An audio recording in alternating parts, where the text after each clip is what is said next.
Good afternoon, everybody. I was about to say great to see you again, but of course I can't yet, but hopefully we're not too far off that actually being the case that we can see each other again.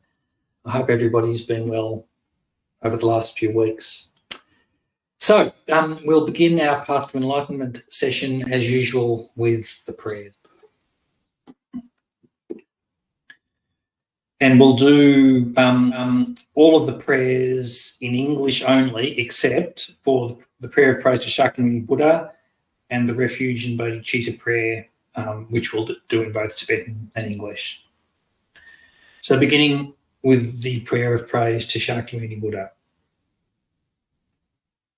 Tempa Chendende Dejin Shepa Drachampa Yangdapa Tsope Sanje Repa Dang Shapsu Tempa Dewa Shepa Jitin Jamba Chebu Doe Kalo Joa Lana Mepa Ladang Minam Chitampa Sanje Chandende Beljawa Shakya Dupala Shasalu Jodu Chapsu Chiwo.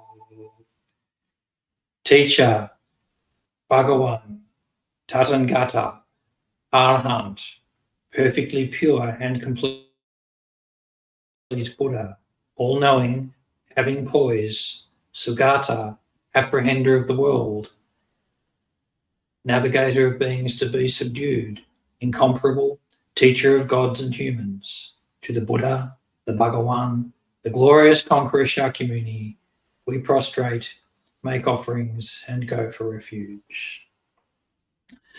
And then next, the Refuge in Bodhichitta prayer. Sangye chodang sochi chognam la Jangchu Badu Danye Chapsu Chi Daige Jin Soji Peso Namji Drola Penchi Sangye Dropasho. To the Buddha, Dharma, and Sangha, I go for refuge until becoming enlightened. Through the merit of my generosity and so on, may I achieve Buddhahood to benefit all beings. To the Buddha, Dharma, and Sangha, I go for refuge until becoming enlightened. Through the merit of my generosity and so on, may I achieve Buddhahood to benefit all beings. Then the short Mandala offering.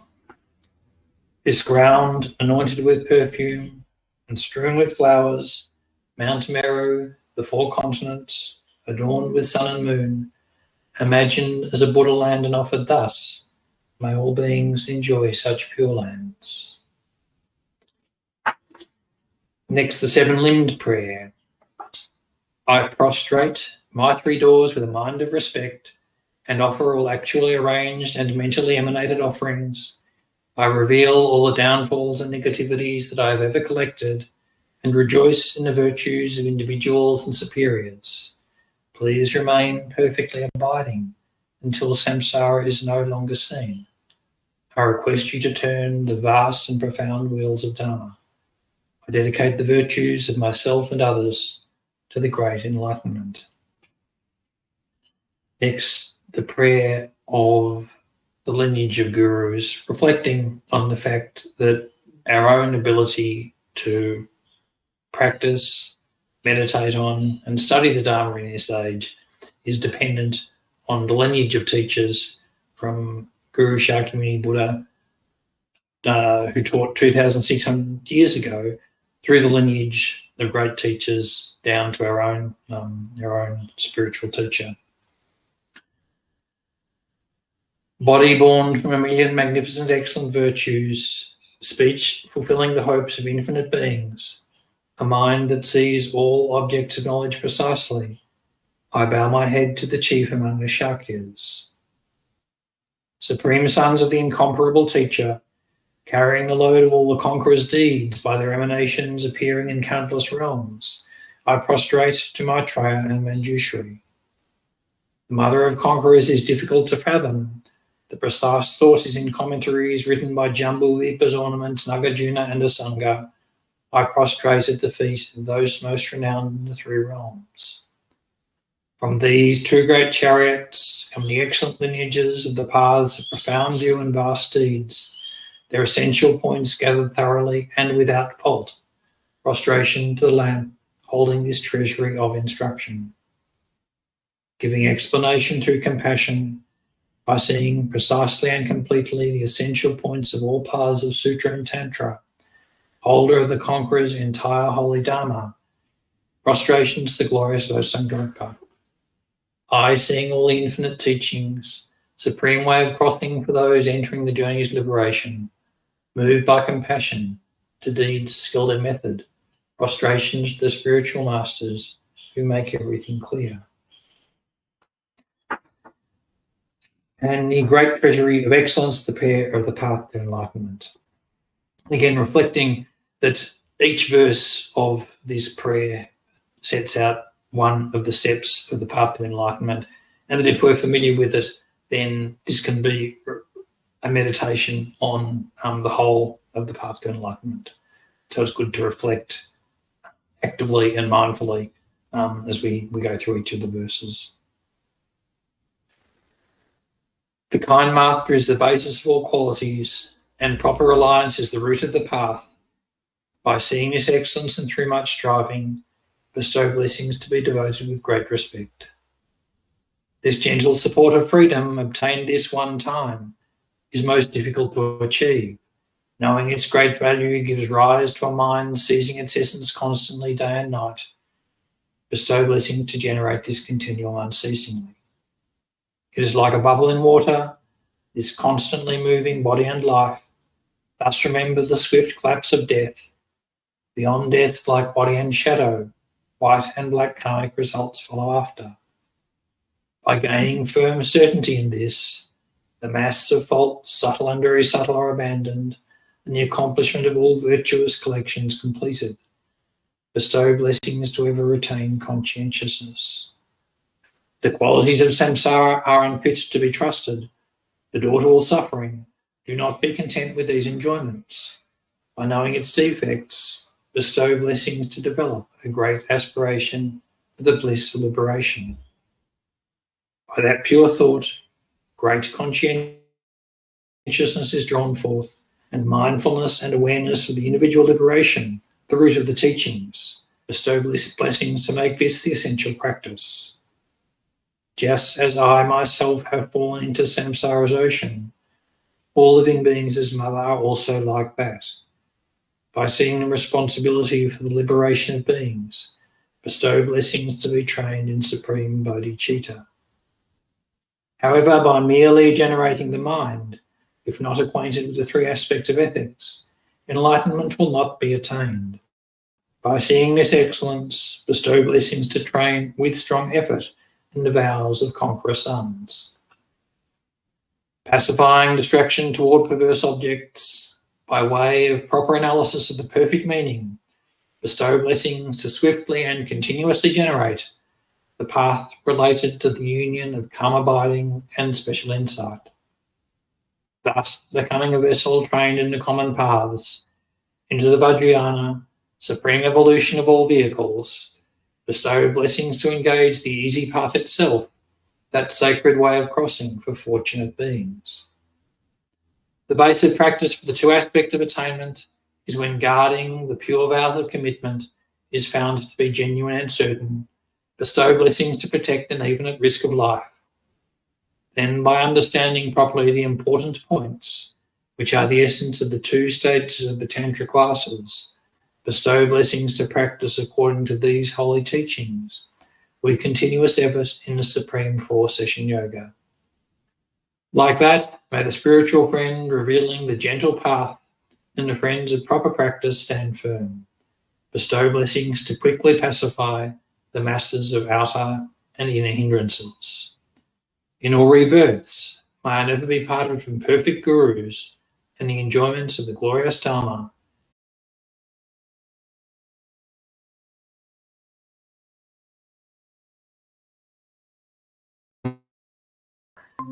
Which is appropriate, I guess, for the subject of refuge that we're covering, but also this time we'll combine it with the practice of the 4 opponent powers. So beginning by adopting meditation posture, making sure that our back is straight, but still sitting comfortably. The hands resting in our lap, thumb tips touching, right hand on the left palm. Our mouth, jaw and tongue relaxed. Our head slightly tilted forward. If it's comfortable, our eyes half open, half closed. Otherwise fully closed. Our shoulders should be level and our arms relaxed and extended out slightly from our body at the elbow.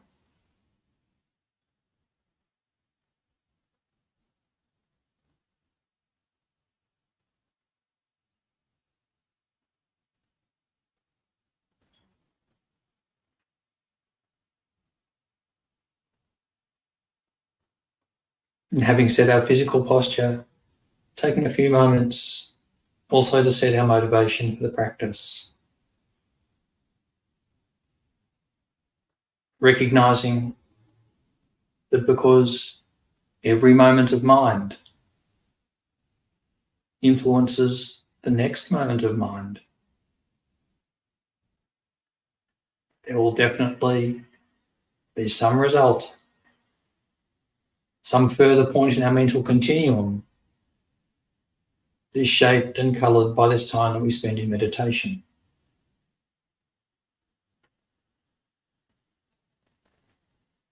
So to make it most effective and most positive, it's ideal to reflect on the best possible outcome that we would wish for from our meditation practice.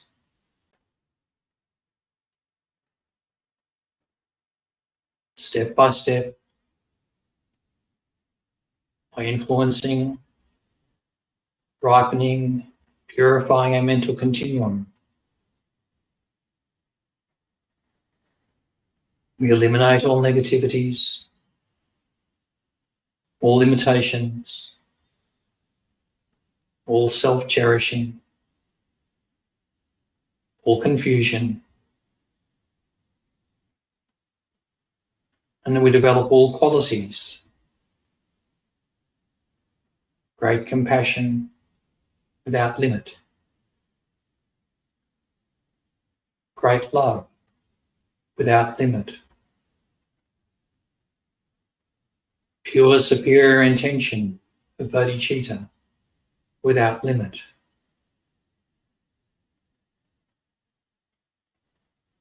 flawless wisdom and concentration without limit.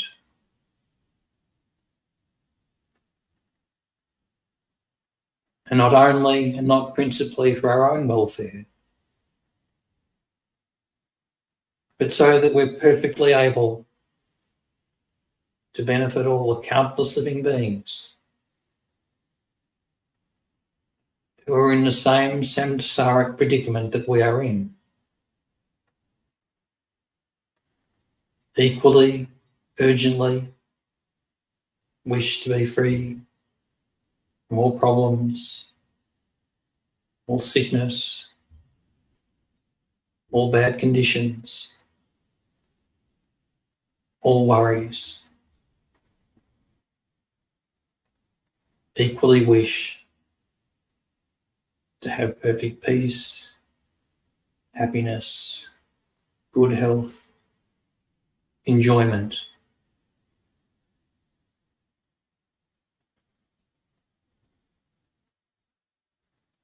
So we take a few moments to reflect. This time we spend in this practice of meditation is a seed for that extraordinary future result.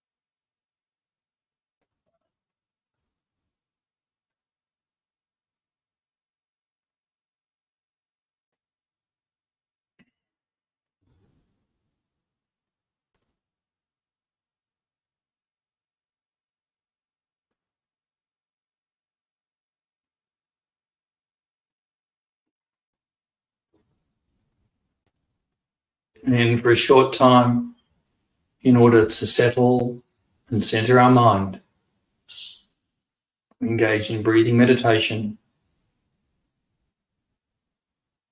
allowing our attention to gather and settle on just one object.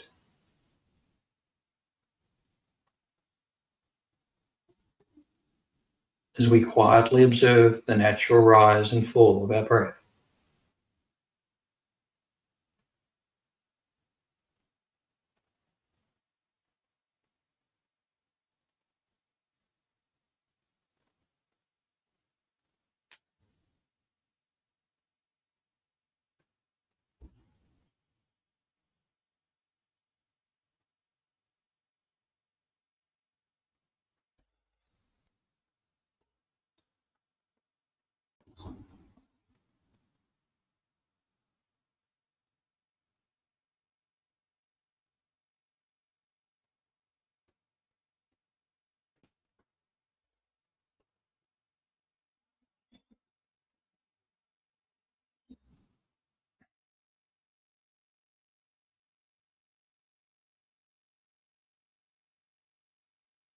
Having settled the mind, visualize in the space in front of us, about the level of our forehead. From emptiness, there appears a precious throne, supported by 8 snow lions. In appearance, a precious throne. In nature, it is Shakyamuni Buddha's wisdom truth body.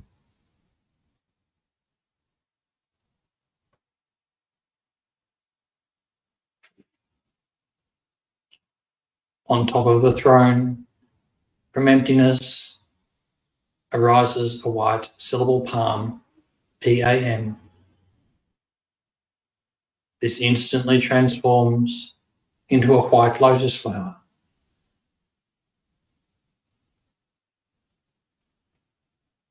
Symbolizing the pure mind of renunciation, the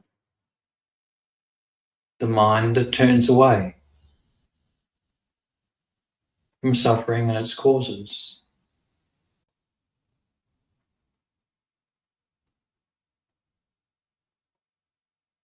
On top of the lotus arises the syllable R. This transforms into a white, flat, moon disk mandala. The light emanating from it is very pure, cool and soothing. And this symbolizes the beautiful mind of Bodhichitta.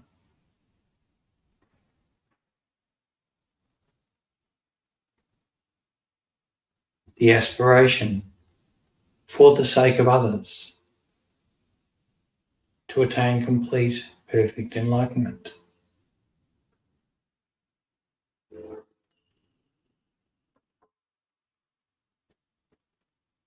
On top of the moon disk, from emptiness, arises a golden sun disk mandala, emanating beautiful, radiant, golden light in every direction, symbolizing the perfect realization of wisdom.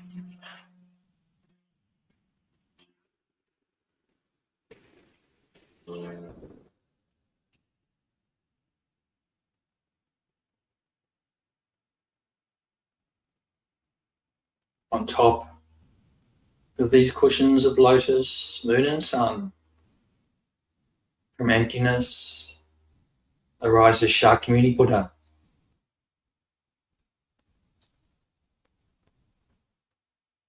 If we have a guru, we can feel that in nature he is our kind root guru, appearing in the aspect of the commitment being Shakyamuni Buddha.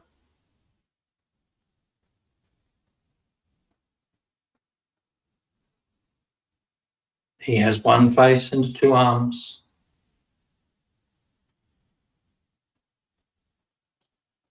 His one face symbolizes that Shakyamuni Buddha perceives the one nature or one taste of all phenomena,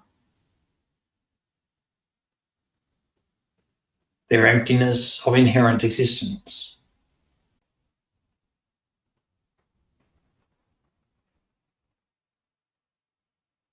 His two arms symbolize the two truths, conventional and ultimate. His right hand rests on his right knee in the earth-touching mudra, showing Shakyamuni Buddha's power to stop all negativities, especially the suffering of the three lower realms.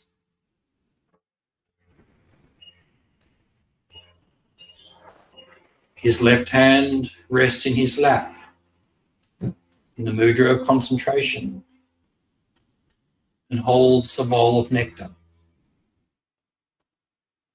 The nectar that destroys all delusions, and especially all disease.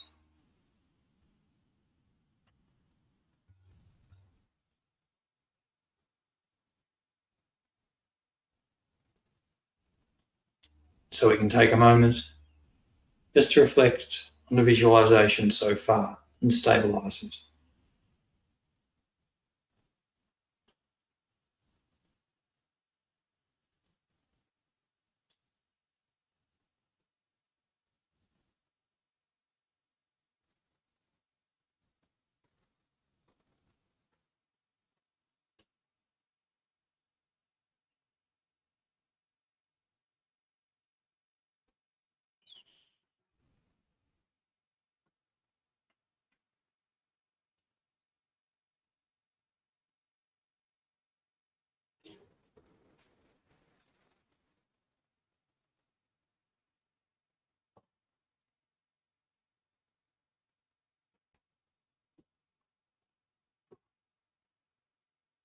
At Shakyamuni Buddha's crown is a white Om syllable OM, symbolizing Vajra body.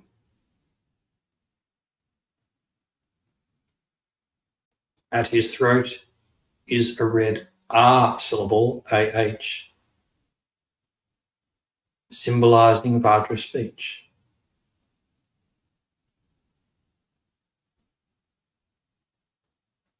At his heart is a blue Hum syllable.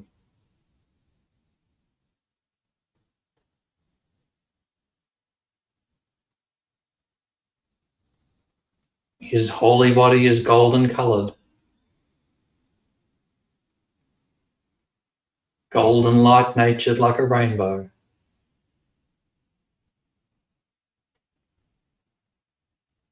He is a monk wearing the three Dharma robes,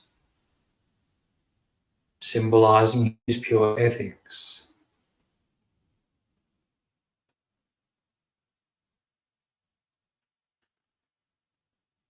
He is adorned with the 32 major signs, such as his hands and feet being marked with wheels,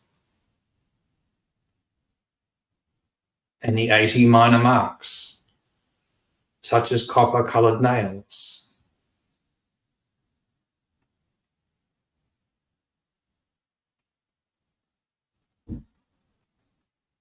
Seated in Navajra posture,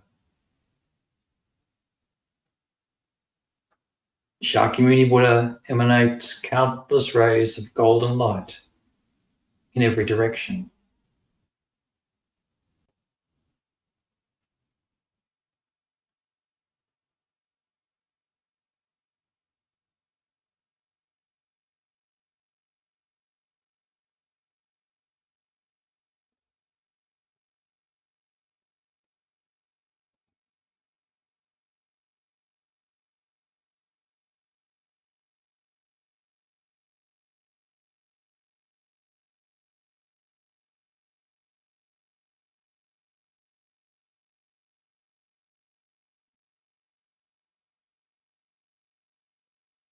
Visualize oneself as leader, surrounded on every side by all living beings in the aspect of humans.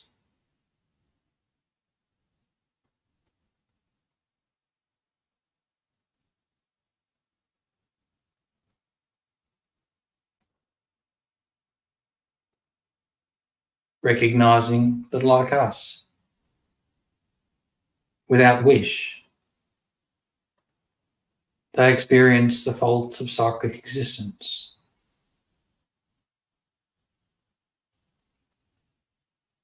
Disease, short life, fear, all types of suffering and dissatisfaction. Calling this as really real. Every living being, without wish, day by day, experience the various dissatisfactions and shortcomings of cyclic existence.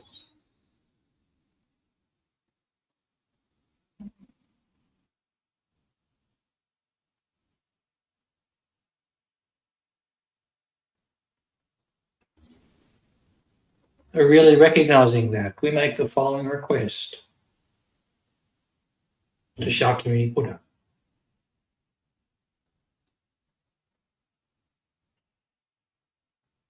You are Buddha Jewel. You are Dharma Jewel. You are Sangha Jewel. And you are our protector.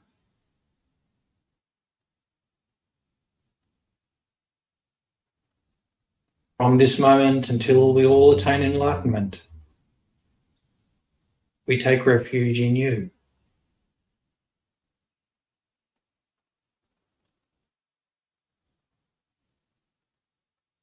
Through your great compassion, please release all living beings from the negativities of body, speech, and mind, from the two obscurations, and from the suffering of lower rebirths.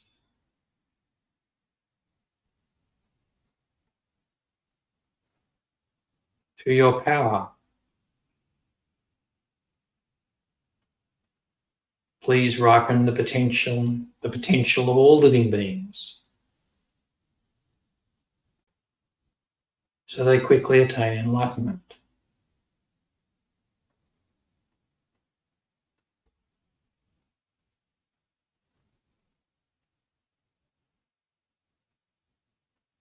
So this practice,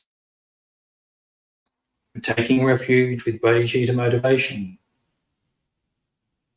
is the first of the four opponent powers, the power of the object.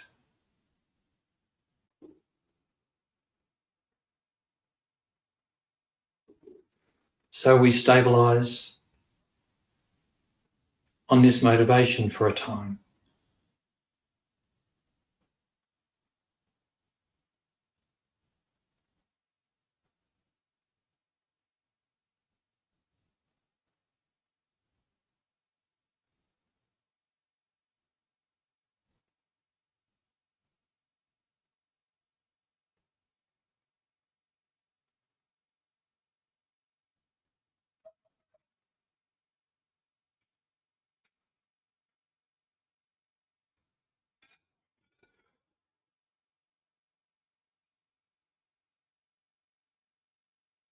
Next, we practice the power of regret.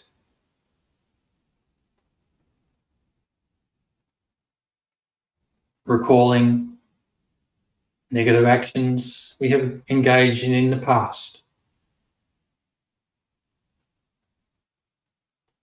whether of body, speech, or mind, arising from attachment, anger, big ego, and so forth.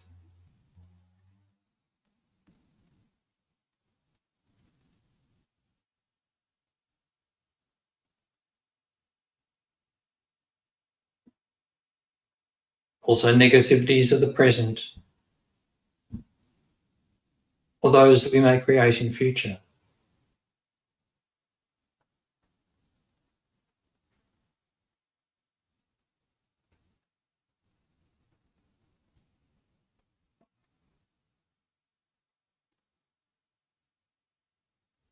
We recognize that any action that we create based on delusion, any action of body, any action of speech in particular, based on delusion,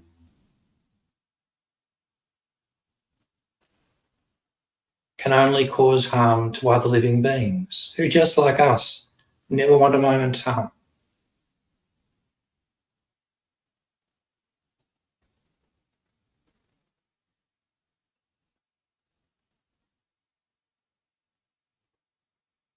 And that unless these negative karmas are purified, we ourselves will necessarily experience the karmic results in nature similar to the cause.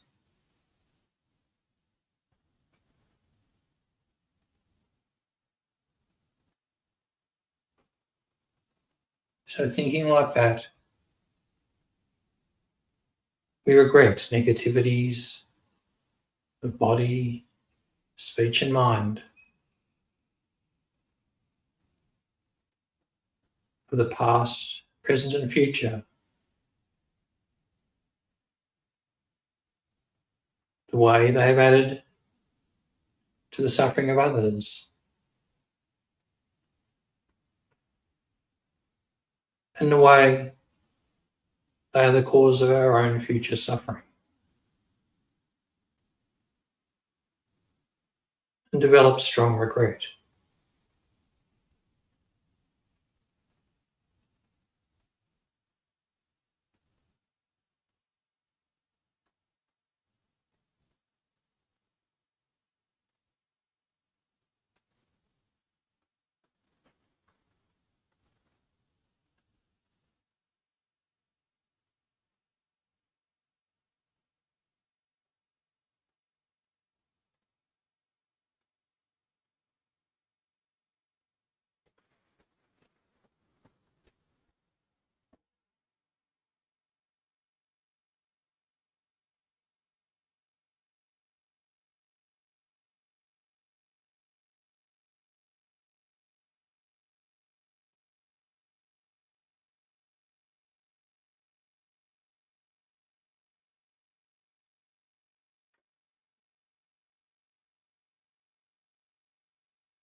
Next, we practice the power of the opponent force, meditating as follows.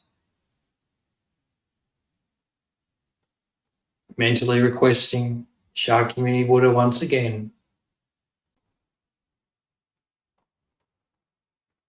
You are Buddha Jewel. You are Dharma Jewel. You are Sangha Jewel. You are our protector. Through your great compassion, please purify myself and all sentient beings from negativities of body, speech, and mind.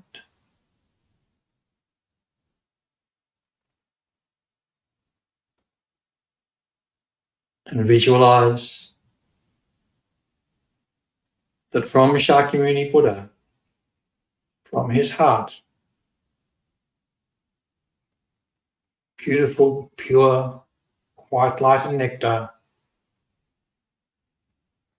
radiate out, descend and dissolve into oneself and all the countless living beings surrounding us.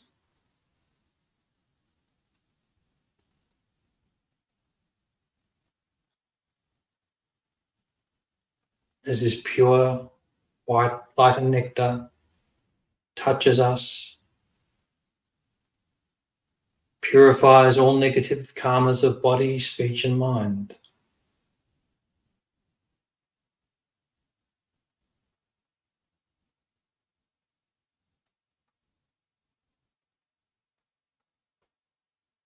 Visualize that the white light and nectar from Shakyamuni Buddha's heart progressively fills our bodies.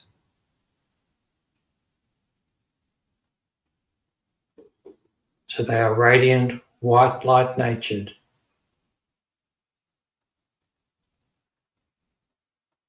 And feel that all of our negative actions of body, speech, and mind, past, present, or future, are completely purified.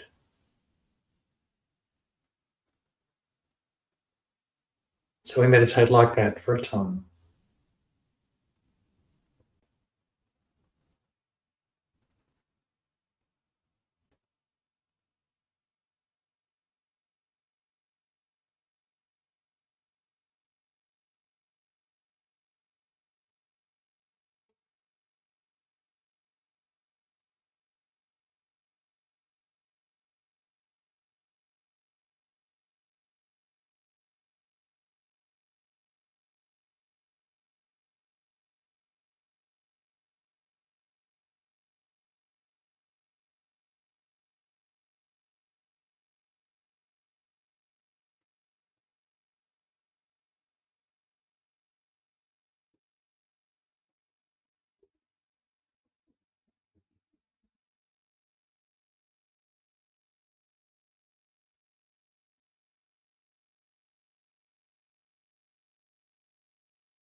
Finally, we practice the power of commitment.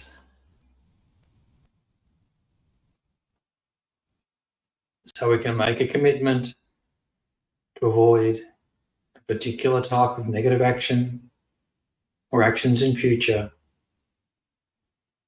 either entirely or using the skillful method described in Path to Enlightenment for a period that we can confidently maintain. For example, 1 week, 1 day, even 1 hour.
We then visualize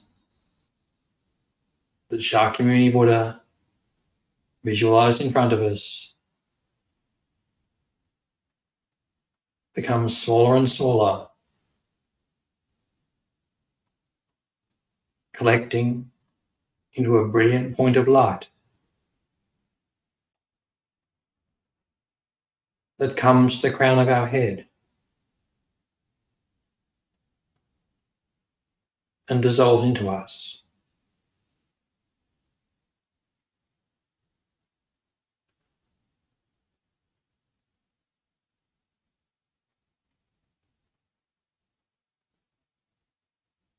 At that point,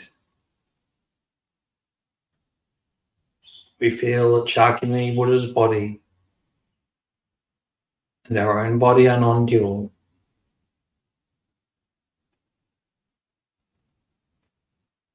Shakyamuni Buddha's speech and our own speech are non-dual.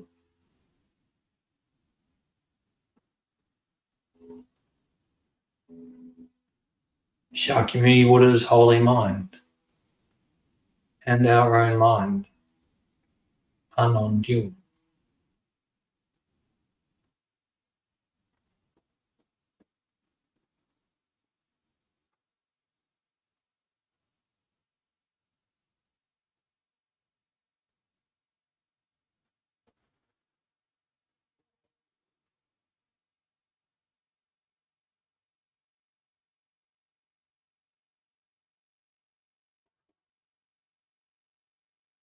And taking a moment to dedicate the merit of our practice, recalling the motivation we began with, so that the effect that this meditation has on our future continuum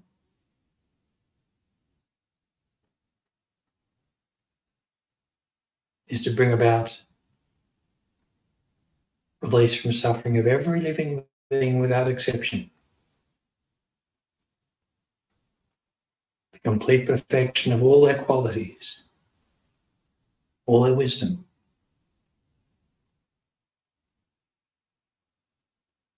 and the achievement of Buddhahood quickly.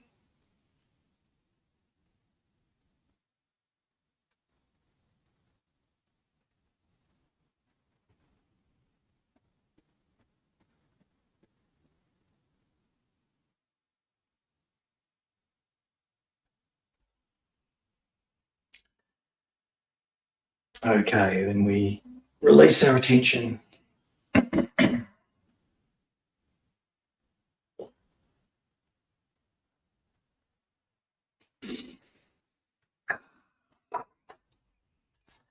So, refuge.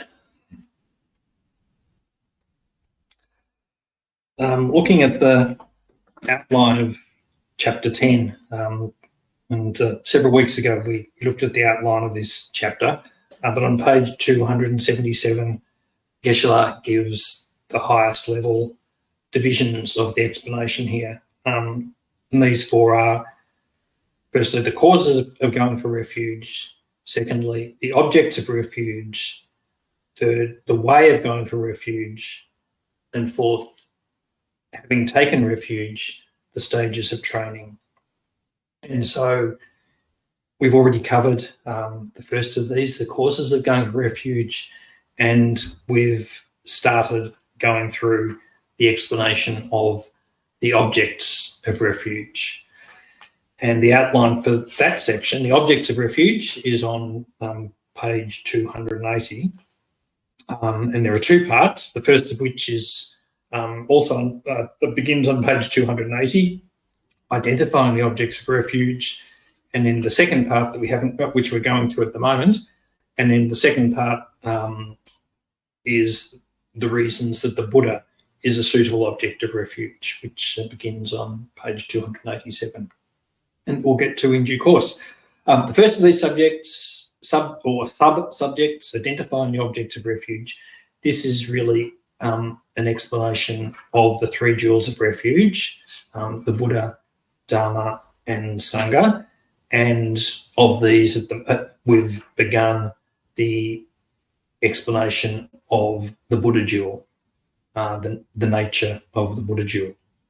And for each of these, for this explanation of the three jewels of refuge, Geshe Loden centres his explanation of it around verses from Maitreya's Sublime Continuum of the Great Vehicle. And those verses in each case, talking about the Buddha Jewel, the Dharma Jewel, and the Sangha Jewel, in each case explains them, referring to 8 special attributes that each of those has.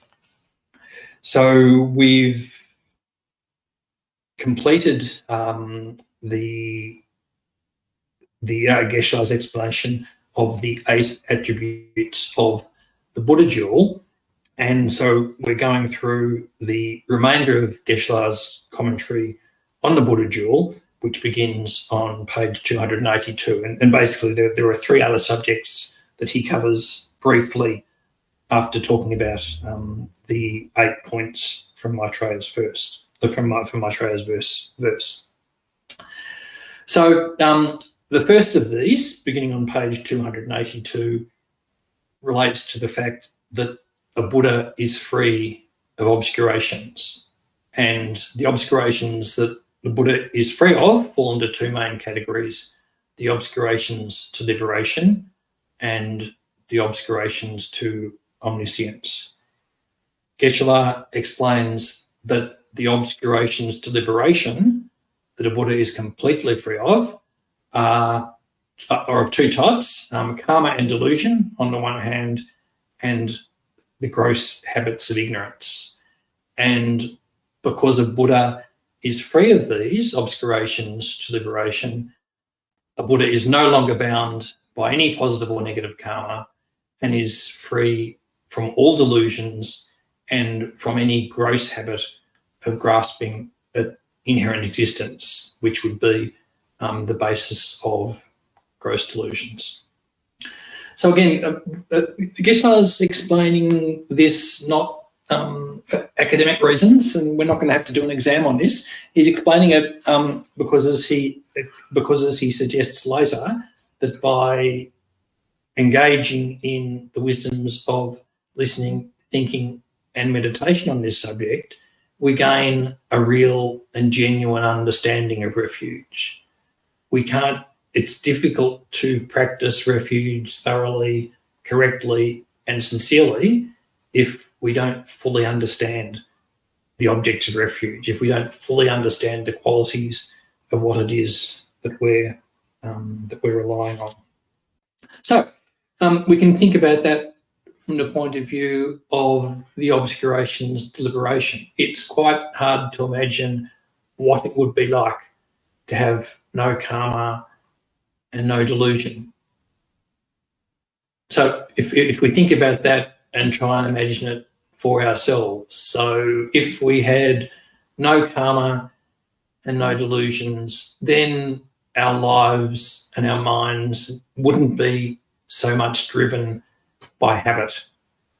At the moment, we are quite reactive because we are driven by karma.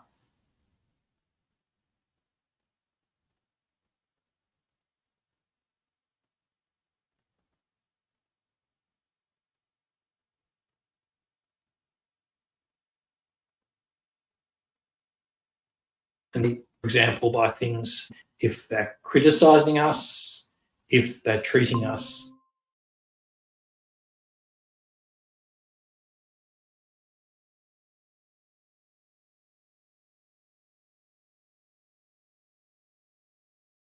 without any effort on our part, our delusions of anger, attachment, jealousy, fear, and so forth arise in response to a stimulus like that. We absolutely might not want that to happen, but still this sequence of karmic cause and effect follows without any effort or wish on our part. And once those factors are in our mind, instantly that prompts us to action. So if somebody says something that is harmful to us, then instantly, without thinking, our habitual reaction of outrage might drive us to shout at the person or to criticise them. And even if we don't do that, even if we restrain ourselves from doing that, that energy of our habitual reactions is still driving us, is shaping our experience, is dominating the way we're thinking about the world. And we feel when this happens that it's quite natural and that our reaction is justified and that it's inevitable. And of course, we know that it comes just so easily. But we also know that it's very, very agitating. And when we're subject to these habitual reactions, that it tends to make us agitated. It makes us defensive. We have to go out of our way to justify ourselves. We all know, or at least I'm speaking for myself, I am only too familiar with this type of experience. And when it happens, then we're handing away our agency, because rather than our life being directed mainly by choices that are motivated by wisdom, by compassion, by generosity, and so forth, instead we hand away our experience of the world and the way we act to these habitual patterns that we have based on delusions. So the Buddha is free of all these. If we had no karma, no delusion, like a Buddha, then all of that stuff wouldn't happen at all. Nothing like that happens whatsoever. It's not that we get better at restraining ourselves, at being really steamed up, but just being better at sitting on it and giving an appearance of not being upset. It's not where people are harmful to us or have negative motivations that we deny what's happening or ignore it. In fact, obviously, if we're enlightened, our mind is much clearer, and so we've got a much better understanding of what it is that's going on around us. But what is different is that the self-cherishing based reaction just doesn't happen. So the upset and the agitation doesn't happen. So because a Buddha is free of all of that type of mental experience, we can see that a Buddha would be a very useful guide, somebody whose mind is caught up in that same turmoil of agitation and delusion as we are. They're not going to ultimately be a reliable guide. So the second aspect of the obscurations liberation is even harder to imagine. So that is not having the gross habits of ignorance, because we're so immersed in our gross habits of ignorance that we don't really fully understand what they are. But again, if we can reflect on that, but it implies that if we don't have these gross habits of ignorance, then our mind won't be driven by habit, by compulsion, by confusion. It won't be that our experience is constantly along the lines, wow, this thing in front of me is really, really fantastic. I really need it to be happy. My life will be no good if I can't do this. I really, really need it on the one hand, or this situation, this person, this job is really, really bad, and I absolutely need to get away from it. And if I don't get away from it, well, then there's no way that that I can be happy. So again, being free of any gross habits of ignorance sounds like a pretty good deal.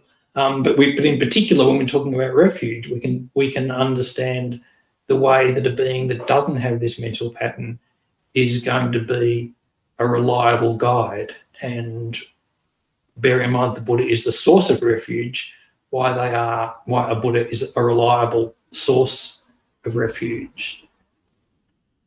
The second of the two obscurations is the obscurations to omniscience. And again, Geshe Loden explains these briefly on page 282. So the obscurations to omniscience are the subtle habit, firstly, the subtle habits of ignorance, and secondly, the appearance of inherent existence with regards to the objects of the six consciousnesses. And so because the Buddha is free of these, it means that a Buddha has no impediment to omniscience, or has no impediment to knowing all and any objects of knowledge. But this is even more difficult to really understand or imagine than not having the obscurations to liberation. we can reflect that it's these obscurations to omniscience that obscure, that arise from them. So if a guide has no self-cherishing whatsoever, so we're looking for somebody who's going to guide us out of psychic existence, if we find somebody who has absolutely no self-cherishing, they have, and all of the delusion and so forth that comes from that, they have perfect love and compassion. All of these are attributes that are necessary for them to be a guide that we could rely on. But they're actually not sufficient. So a guide like that sounds pretty good, but a guide who only has those attributes doesn't have the capacity to perfectly guide other living beings, because to be able to perfectly guide other living beings, we would need to have an insight into the specific chains of cause and effect, of karmic cause and effect, that are affecting that person's experience. And from the point of view of the Buddha Jewel being an object of refuge, a Buddha has that. So a Buddha is able to perceive precisely the types of karma that are affecting and shaping our experience in any moment, and is therefore able to teach living beings skillfully according to their needs at that moment. And there's more about that subject as we get later into the chapter. So Geshe summarises this by saying, because the Buddha is not in any way deluded or tainted, the Buddha's mind has inconceivable qualities and knowledge. Geshe also then talks about the distinction between the conventional Buddha Jewel and the ultimate Buddha Jewel. So he says at the bottom of page 282, there are two types of Buddha Jewel, the conventional Buddha Jewel and the ultimate Buddha Jewel. And he explains that the conventional Buddha Jewel is a Buddha's emanation body and enjoyment body. So these are the form bodies of a Buddha, the types of the body of a Buddha that can be perceived by, or the bodies, the physical form bodies of a Buddha that can be perceived by other living beings. The ultimate Buddha Jewel are the Buddha's so-called mental bodies, the wisdom truth body, and the Buddha's nature body. And again, Geshe will go into more explanation of these four bodies later in the chapter. Geshe completes this section about the Buddha Jewel by just briefly introducing the concept of the four bodies of a Buddha, saying that if a person achieves enlightenment, they gain the four Buddhas, the four bodies of a Buddha, or the four Buddhakayas, and that at that time they also gain the holy body, holy speech, and holy mind of a Buddha. And again, the explanation of body, speech, and mind of a Buddha, Geshe goes into a lot of detail later in the chapter, so we won't go into detail about that now, but there's a very brief summary here on page 283 that we can look at if we like. So the second of the objects of refuge is the Dharma Jewel, and Geshe's explanation of this begins on page 283. Again, he refers to the verse from Maitreya's Sublime Continuum that gives 8 characteristics that define the Dharma Jewel. So I'll read the verse. Inconceivable, free from both, non-conceptual, pure, clear, antidote to the opposite, freedom from attachment, and the means to that, being defined by the two truths, is the Dharma. And then he says, so the definition of the Dharma Jewel is a completely purified truth in the continuum of a superior being which has any of the 8 qualities, such as being inconceivable, and so on. So again, this is something that it's useful for us to think about and contemplate. So what does that mean? What's a completely purified truth? That seems quite difficult to understand. So we need to think it through, or to study it in more detail. What sort of truth are we talking about? So the way I would, so again, we should study for ourselves. The way I would understand this is that in that definition, where we say completely purified truth, that in particular we're talking about truth in the sense of the Buddha's Four Noble Truths. And in particular of the Four Noble Truths, in this case, when we're talking about the Dharma Jewel, we're considering the two truths of true paths and true cessations.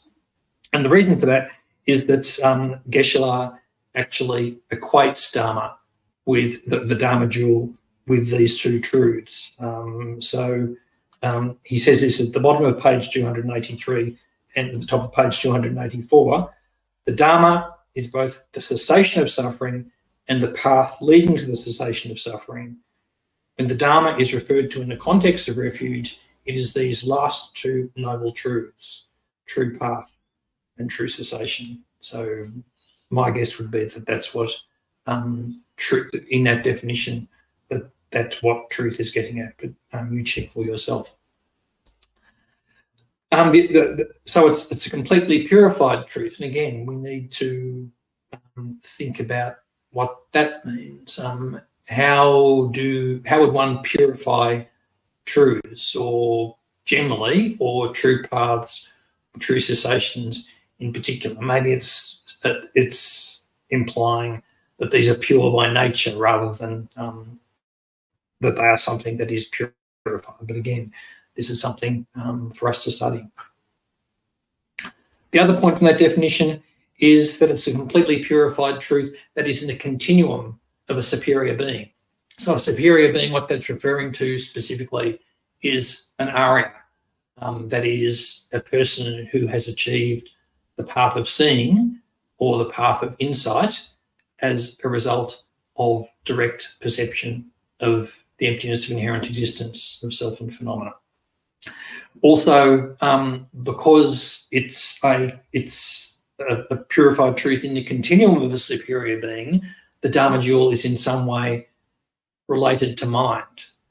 The Dharma Jewel isn't necessarily mind, and the reason that we know that is that the Dharma Jewel consists of both the true path and true cessation, and true cessation is part of Dharma Jewel, but it is not mind. But true paths are mind. And so, therefore, the Dharma Jewel is related to mind, but because it includes true cessation, it is not itself mind.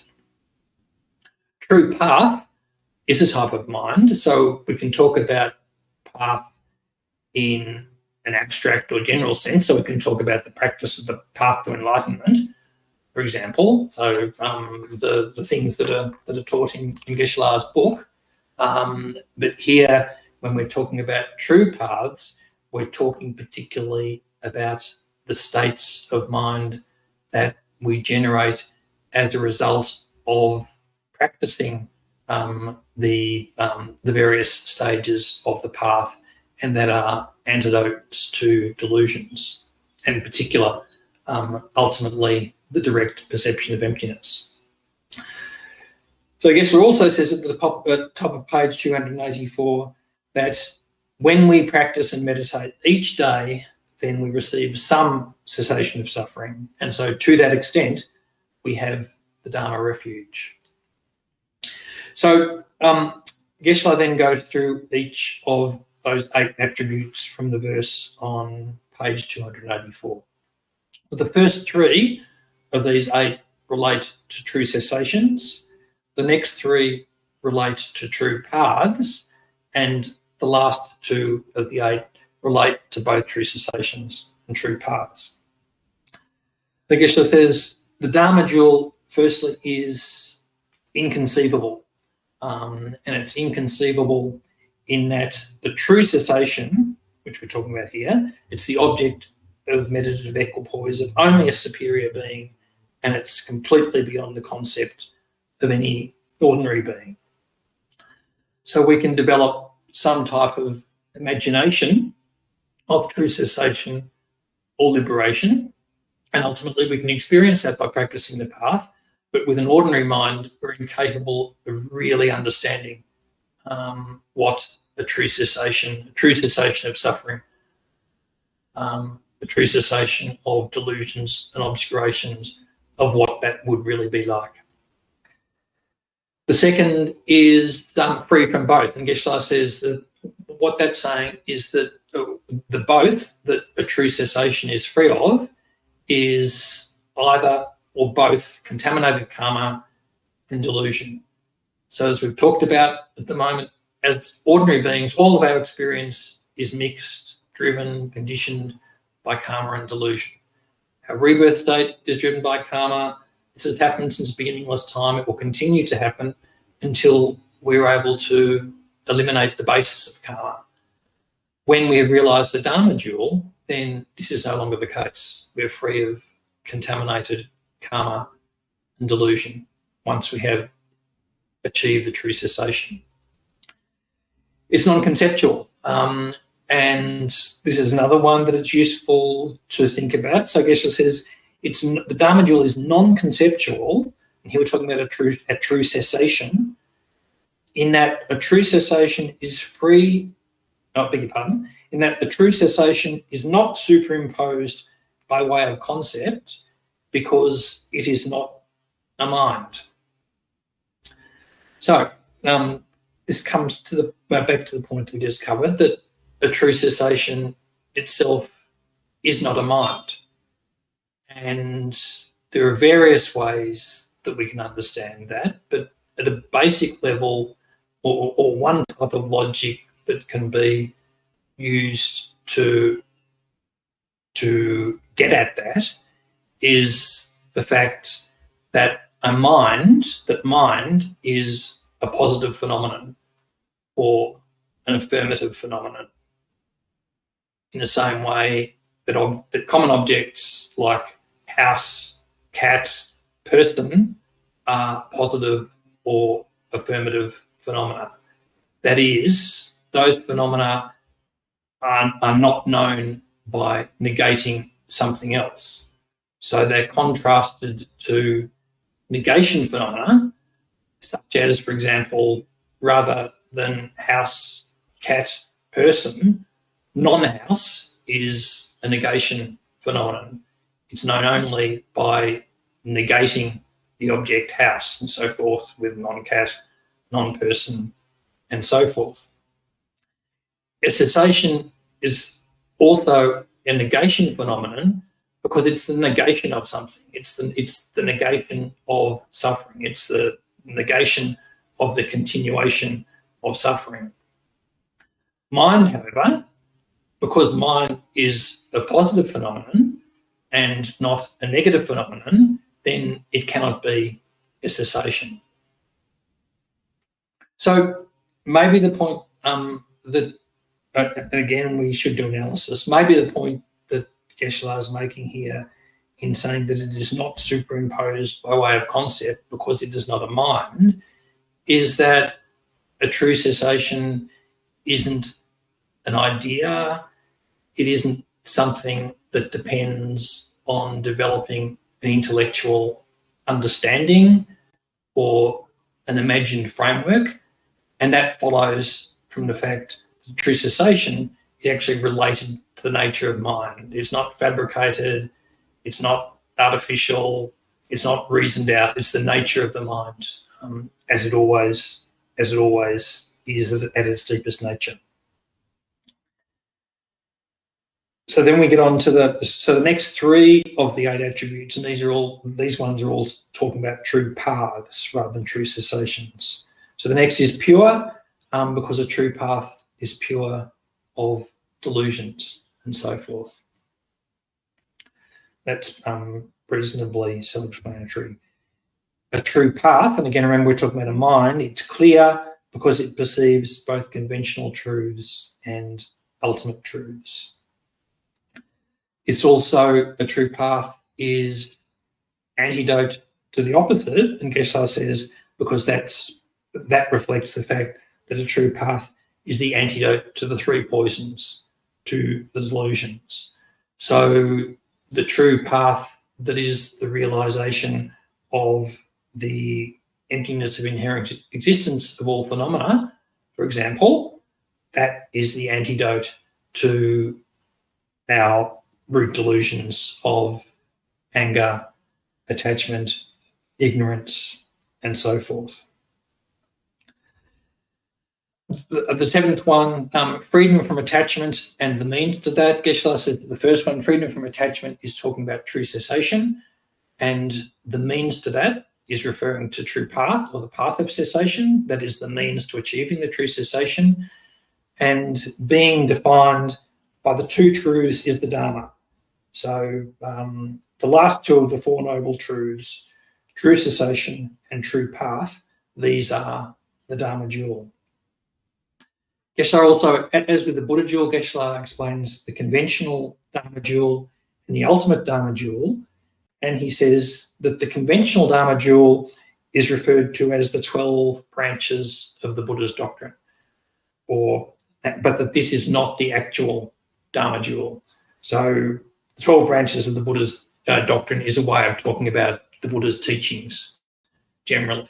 And commonly when we think about Dharma, I'm going to a Dharma teaching, I'm reading a Dharma book, then we're really thinking about this conventional Dharma Jewel, that is the teachings of the Buddha.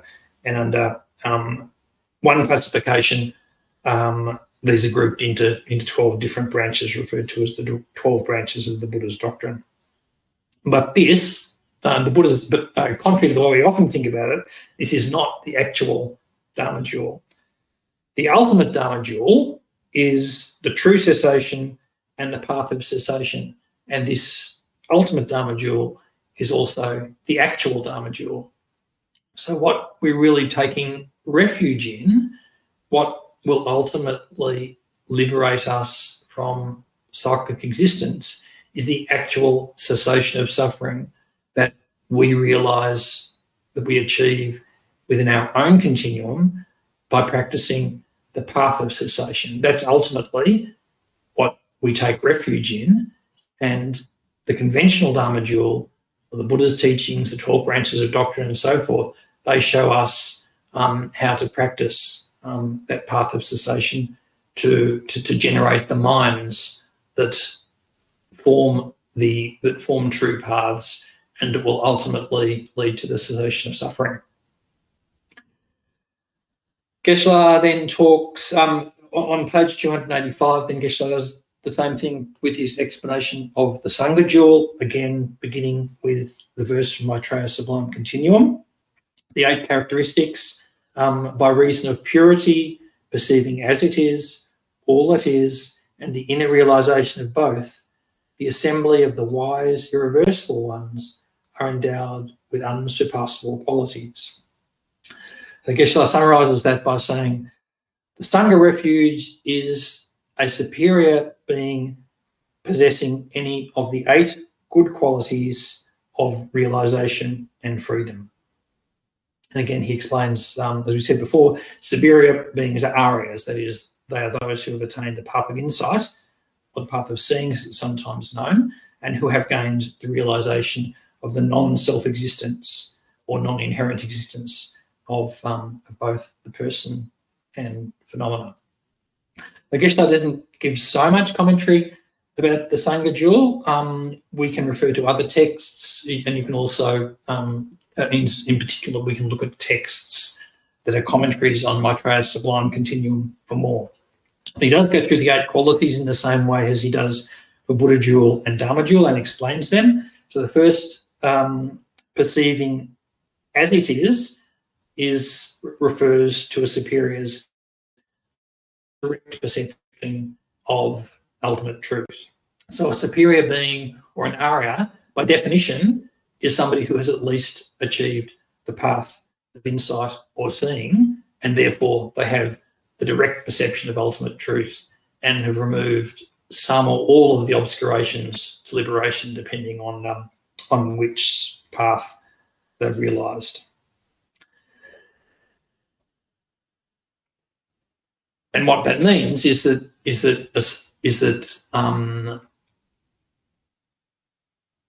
superior with Sangha Jewel has removed at least the gross confusion and delusion, and for that reason they are a much more reliable guide or support to our path than an ordinary being like ourselves can be. All that refers to a superior's perception of conventional truth of phenomena, which is really the other side of perceiving ultimate truth, inner realisation of both. Again, Geshe says refers to the inner realisation knowing both ultimate and conventional truth. Some commentaries, you might want to check it out, also talk about this in terms of Buddha nature. The next quality, realisation, Geshe says is implied as a quality and is the realisation of the above three. There then follow the four purities. Firstly, purity, Sangha Jewel has the quality of being free from the obstructions to liberation. The purity of being free from being obstructed by the inferior, that is, of holding the lesser goal of liberation. So in this case, we would be referring to an Arya who is on the Mahayana path in particular, who does not hold solely the goal of liberation. And also the purity of freedom from superiors' respective objects of abandonment, which Geshe doesn't really comment on any detail.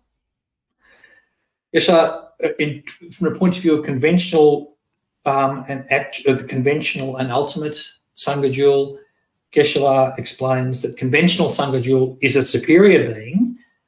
In this case, unlike the Dharma Jewel, the conventional Sangha Jewel is the actual Sangha Jewel. Ultimate Sangha Jewel, what that refers to is the true cessation and the path of cessation that is in the continuum of a superior being. But that is not the actual Sangha Jewel. And again, it would be it might be a good exercise to think about that. Why is, in this case, is the ultimate Sangha Jewel, why is that not the actual Sangha Jewel? It's not as, at least I've got some ideas about it, but it's a good exercise, again, developing our wisdom of thinking, study, and so forth, to contemplate that and think about why that might be the case. So again, Geshe completes the section by commenting that when we're talking about Sangha in ordinary language, then it can refer to any group of four or more monks and nuns. But an actual Sangha, actual superior being, is a person who has attained the path of insight or the path of seeing, the direct perception of emptiness.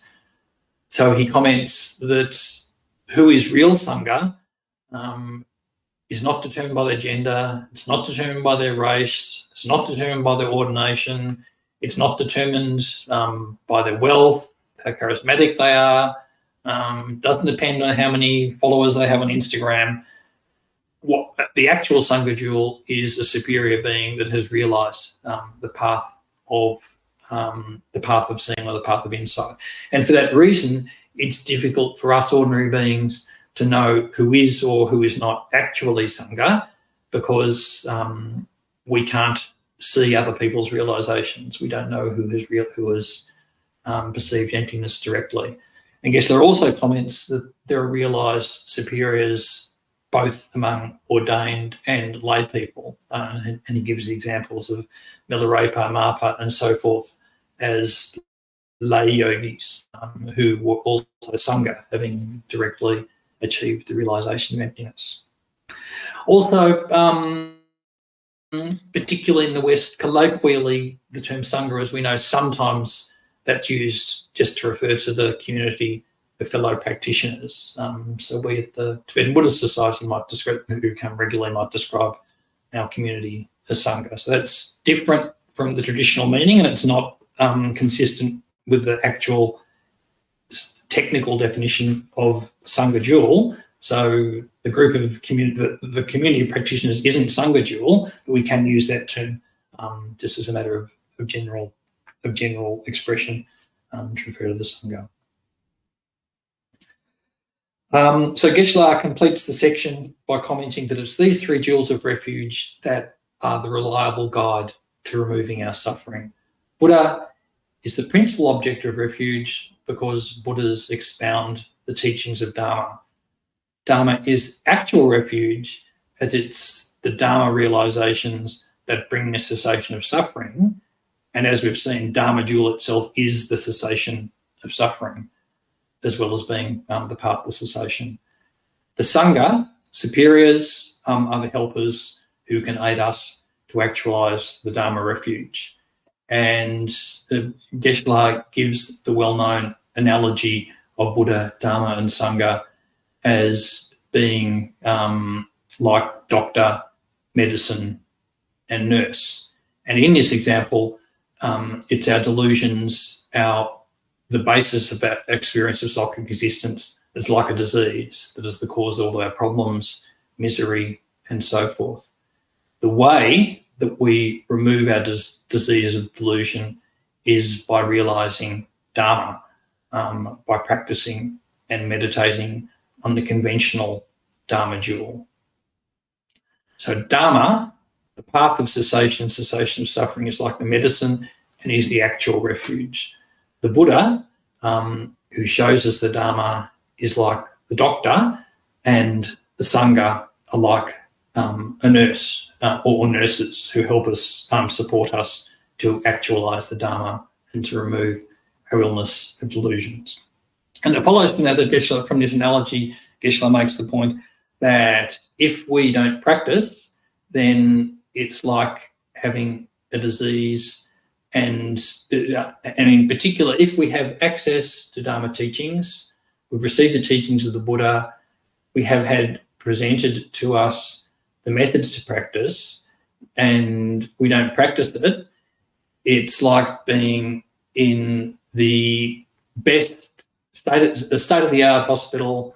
They've got every medication available, the best equipment, but if we don't follow the advice of the doctor, if we don't take the medicine and have the support of the nurses, well, then we may as well not be in that beautiful state-of-the-art hospital whatsoever. Just being there will not support us to get better. So like that, we need to rely on the teachings of the Buddha, the realisation of Dharma and the Sangha to actually remove our disease of delusion. I guess it also makes the point that we need to keep in mind, this is right at the end of this section on page 287, that we rely on Buddha and Dharma and Sangha in order to escape psychic existence. Relying on them for some lesser objective within psychic existence isn't effective. If we rely on them merely for temporary happiness, then we're not really taking refuge, because their purpose, the purpose of Buddha, Dharma and Sangha, is to liberate us from psychic existence. So we're nearly to 5:30, so that's a good place to finish. And we'll continue next week with the second part of this section of the objects of refuge, the reasons that the Buddha is a suitable object of refuge, and then go on from there to the way of going for refuge. We don't really have time for questions because I've dabbled on as per usual. So we'll go straight into the prayers, and we'll begin with the final Lamrim prayer, which we'll do in English.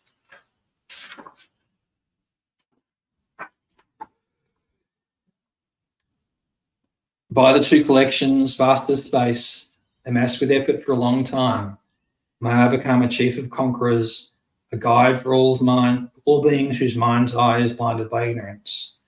Also in all lives, while not yet come to that, may Manjushri favour me with his compassion, finding the supreme path, complete with all stages of the teachings. May I please the conquerors by practicing well. By my precise understanding of the essential points of the path, with skillful means drawn along by strong compassion, and by dispelling the mental darkness of beings, I uphold the conqueror's teaching for a long time. Where the supreme precious teaching has not spread, also where it has spread but become degenerate, with a mind deeply moved by great compassion, I make clear this treasure of benefit and bliss.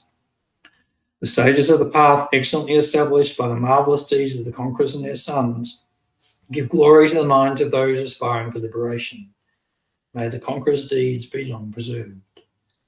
May all humans and non-humans remove the obstructions and establish conditions favourable to cultivating the excellent path, never be parted for all of their lifetimes from the purest of paths which the Buddhas have praised. When someone makes effort to practice properly, the 10 points of conduct of the Supreme Vehicle, may he always be assisted by the mighty protectors, and may oceans of good fortune spread out, reaching all. And in the general dedication, which we'll do in Tibetan English. Gewandi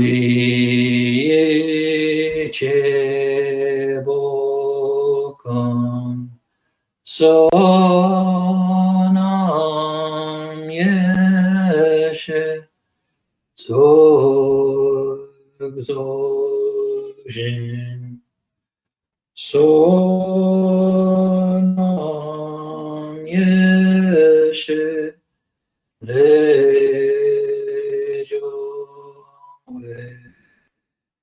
tamba kunye tobashu.